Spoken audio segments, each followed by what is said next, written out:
Morning peeps, good morning everyone, how's everyone doing? Hopefully you guys are all doing well. Don't forget, if you're new to the channel, like, share, subscribe. Let's see what there is to talk about today. Let's start here. Filip Hrgović, hopeful Joshua takes IBF title fight against him next. Maybe, maybe not. Look, if I'm Joshua, I don't do anything or commit to anything until May 18th. Obviously that's when we see Tyson Fury versus Alexander Usyk. If Tyson Fury gets past Alexander Usyk, that's a big if. Because Alexander Usyk is that special, then all systems go for Tyson Fury versus Anthony Joshua. Like I know Fury said there's a rematch clause. I get all that, but let's be honest. If Tyson Fury beats Alexander Usyk, the call for him to fight AJ is going to be bigger than ever. And I expect to see the power of Turki Al-Sheikh. And I expect Alexander Usyk to step aside and allow AJ to take on Tyson Fury for all the marbles. Fingers crossed, Wembley Stadium in front of 90,000 people, and that will be the biggest fight of 2024, hands down. Nothing can be made that will beat that. That's special, that super fight. That's one that we've been waiting for, I don't know, 8, 9, 10, I don't know how long. We've been waiting for it for a very long time, and there's a chance it could happen. We are that close, people. We are that close. Obviously, the problem is Alexander Usyk. That's the problem, and it's a big problem as well. But if Tyson Fury can somehow get past the great Ukrainian, I mean, you guys know just how special that's going to be. Look, we've been close before with Fury versus AJ. Obviously, Fury called AJ out, it felt like about a year ago. Remember that? And I think AJ said yes, and then it looked like it could happen. They went to negotiating table, then it just fell apart, right? It fell apart. Whoever you want to blame, it fell apart. But AJ wasn't right then anyway. I mean, AJ would have taken the fight and yeah, okay, stepped up, but it wasn't the AJ that we're seeing now. I mean, this AJ is completely different. If you ask people back then, 100 people, who wins Fury AJ, I think you could have got a shutout. Back then, I think you could have got a shutout. I think 100 people might have said Fury, which is crazy, right? But I think that could have happened. You ask people now, and I think they'll still just swing to Fury, but boy, oh boy, it's got a lot closer.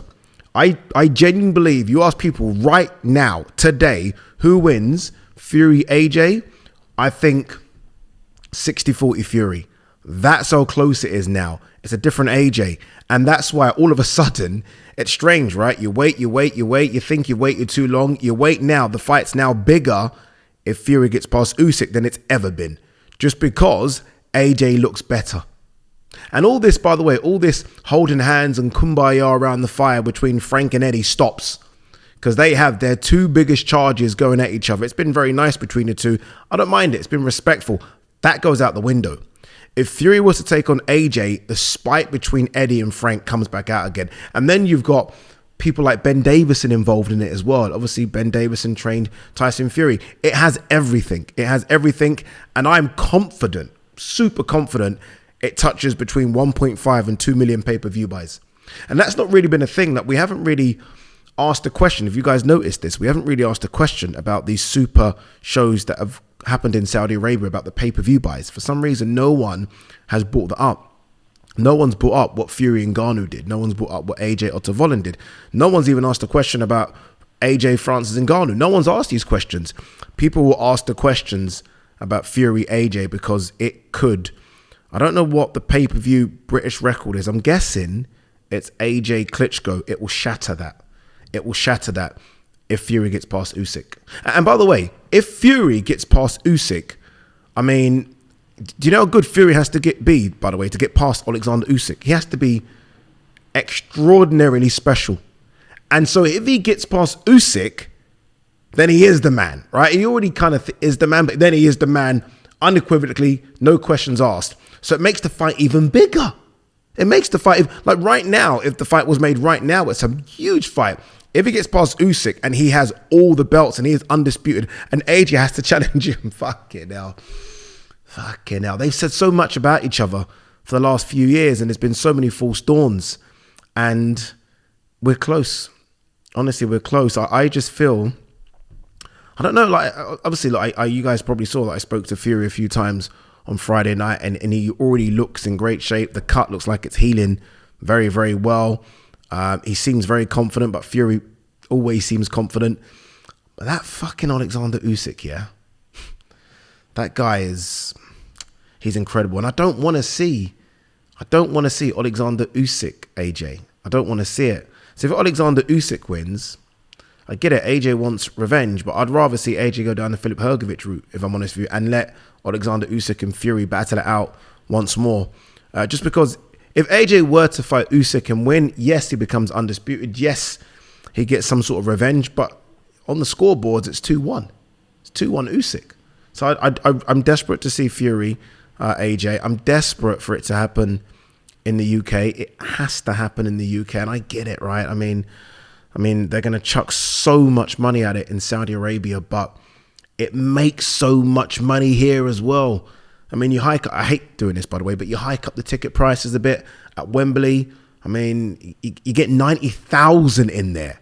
I mean 90,000 that's going to sound like 250 fucking thousand, right? And the pay-per-view is going to do good. And it goes international. Like the Americans are going to be interested just because they know the story of AJ Fury. It has to happen over here. It has to. But look, I don't know, man. Obviously, I'm getting excited for something that might not happen. It might not, but I'm hoping sort of we'll find out in a couple of months, won't we? It's March 12th now, so we've got 2 months. 2 months' time, and we're going to see Fury and Usyk make that walk. And that alone is special. I mean, that alone is enormous. That's enormous. They both have done what they needed to do to get there. Usyk beating AJ, Fury beating Wilder. And by the way, beating those guys multiple times. They've done it the hard road to get where they're getting. I just hope Fury can I don't know, man. I just hope that he can do something special because I fucking need to see AJ Fury. Paulie Malignaggi, Anthony Joshua more confident with Ben Davison. Yes, but, and again, I did a video a couple of days ago saying I think this is the best AJ, but we do need to see him in against a top level heavyweight.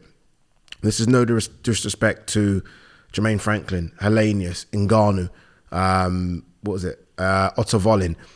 Those 4 guys aren't elite level heavyweights. Like you can't make an argument to say any of those guys crack the top 10. You maybe can't even make an argument to say any of those guys crack the top 15.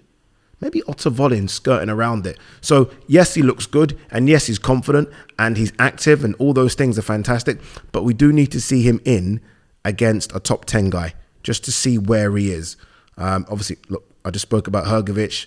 There are risky ones out there like Frank Sanchez, maybe a rematch against Joseph Parker. I think, though, you swerve all of those guys. And again, if Fury gets past Usyk, you go fucking straight hell for leather on that one. That's what you got to do. Oscar Valdez on Liam Wilson fight. This will be a war. Yeah, that's the way he fights, Oscar Valdez. I mean, unless he's getting schooled like he did against Shakur Stevenson, his fights are not easy. He always gets busted up. His fights are a war all the time. So yeah, we'll see what he can do. This is interesting, and I don't believe it, to be honest. Joseph Parker now sets sights on title shot and friend Tyson Fury. He's not going to fight Fury. He just won't. I mean, you guys saw how Fury got in the ring and jumped. Even at the press conference, he thanks Fury at the presser before the fight. So not post-fight presser before the fight. He thanks everyone. He thanks Turkey, and then he thanks Tyson Fury. They're not fighting, too friendly. Joseph Parker secretly will be hoping Alexander Usyk wins. He will never admit that publicly. He'll be hoping Usyk wins because then you can sell Parker versus Usyk fight. You can sell that fight. You can sell that fight. And Joseph Parker has just fought a southpaw as well. So they've been training for a southpaw. Obviously, Alexander Usyk's a completely different southpaw to Zhilei Zhang, but he's a southpaw nonetheless. So if you're Joseph Parker, you're kind of really hoping secretly that Usyk wins, because then you can set your sights on becoming a champ again. If Fury holds the belts, there is no way, absolutely no way Joseph Parker is fighting Tyson Fury, friendly or not. Just not happening. And some might say, well, 1 second, Dan Aziz fought Joshua Buatsi. Yes, but those guys don't train in the same camp. Joshua Buatsi doesn't jump in the ring when Dan Aziz wins. It's completely different.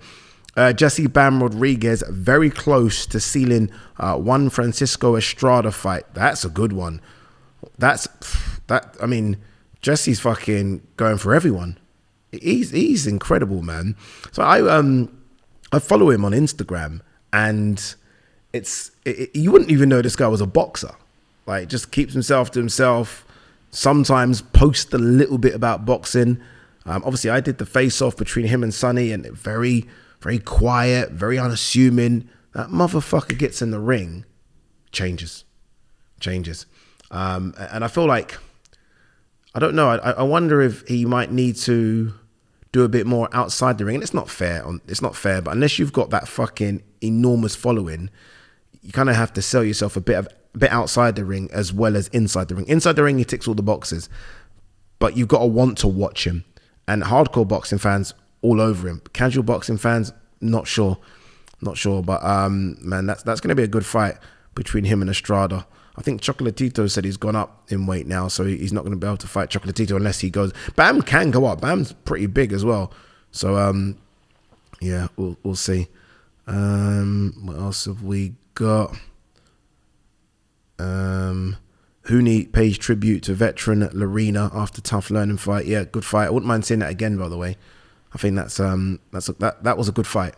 And I think I saw something from Lorena on his social media. He followed me actually recently as well, which is nice. But I think I saw something about when he watched the fight back, and I think he realized he was that close to stopping Hooney. I think they have to pump the brakes just a little bit on Justice. Obviously, he's only had 9 fights. I don't know if he's got that. He's obviously very busy on his feet, good hands. But in this heavyweight division, if you ain't got that, it's going to be a long night. I just saw something just probably. Okay, Marius Bradis has surprises for Opataya in Saudi rematch. A lot of people will automatically go Opataya. I get it. But remember, Bradis fucking broke this guy's jaw. I broke this jaw, man. This might surprise a few. Bradis hasn't been busy though, has he? Let's have a look. Remember, Bradis was supposed to fight some random dude in Scotland, and that fight got canned. Bradis now 39. Bradis gave Usyk hell. I remember that fight.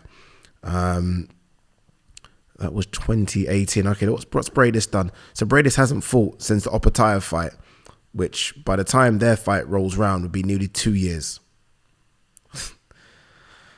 1 fight in 21, 1 fight in 20, 1 fight in 2019. I'm sorry, I just can't. Yeah, what are you doing? I just can't. I don't know, man. These people, when are they going to learn to stay active? Jesus. Honestly, he hasn't fought for 2 years. You haven't fought for 2 years, dude. Not even just a couple of gimmies in there, like what Joseph Parker did. You just haven't fought.